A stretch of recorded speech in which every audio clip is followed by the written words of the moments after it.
Good morning to one and all. Welcome to Kanishka IAS. So this is Ramawat Mohan. So today I have chosen to narrate a beautiful story from Zen philosophy. So the story is between the master and the disciple. అంటే ఇక్కడ గురు శిష్యుల మధ్యలో ఒక incident జరుగుతుందన్నట్టు. అయితే in Zen philosophy there is a protocol. ఆ protocol ఏంటంటే వీళ్ళు అమ్మాయిలను కానీ ఉమెన్ని కానీ టచ్ చేయొద్దు అన్నట్టు. If they touch they become impure. So that is a very very important protocols in Zen philosophy. So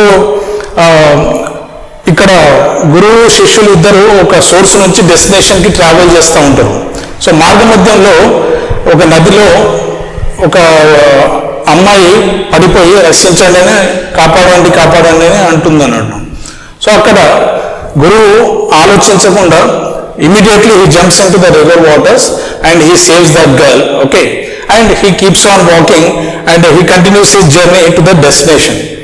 అయితే ఇక్కడ శిష్యుడు మాస్టర్ అమ్మాయిని తాకాడు కాబట్టి అతను ఇంప్యూర్ అయిపోయాడు, ఓకే, అపవిత్రంగా భావించబడ్డాడు.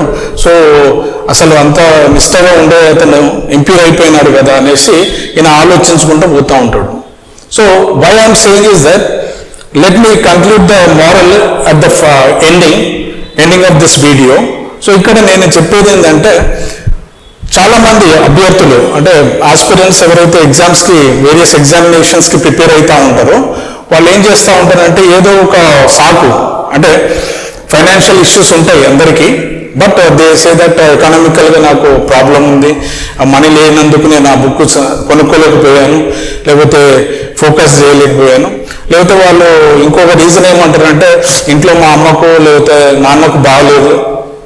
అంటే దే టేక్ దిస్ బర్డన్, అంటే ఆ స్ట్రెస్ స్ట్రెయిన్ అనేది తీసుకొని they are completely diverted from the target or whatever goals they want to achieve or get successful in their life. So the moral is that, so finally వీళ్ళు గమ్యాన్ని చేరుకున్నాక, డెస్టినేషన్కి చేరుకున్నాక శిష్యుడు ఆగలేక ఆ గురువుకి అడుగుతారు అన్నట్టు, మరి మీరు అమ్మాయిని టచ్ చేశారు కదా, యూ బికేమ్ ఇంప్యూర్ అని అంటే అప్పుడు గురువు అంటాడు, అరే విధవ నువ్వు అసలు నేను ఆ జర్నీ మొత్తము ఒక పీస్ఫుల్గా అమ్మాయిని అంటే I save that girl's life and I'm continuing my journey and I was meditating, I was thinking in an innovative way, అంటే why were you carrying on this burden entire journey అనేసి చెప్తాడు అన్నట్టు. అంటే while preparing, people are like giving all reasons, economical issues ఉన్నాయి, లేకపోతే health issues ఉన్నాయి ఫ్యామిలీలో. So these are all burdens. So you need to ignore those burdens and continue your preparation. So definitely one day you will become successful. So this story inspires a lot of students, okay, not only students but other individuals as well. So what I felt is I thought to share this beautiful story from the Zen philosophy between the master and disciple.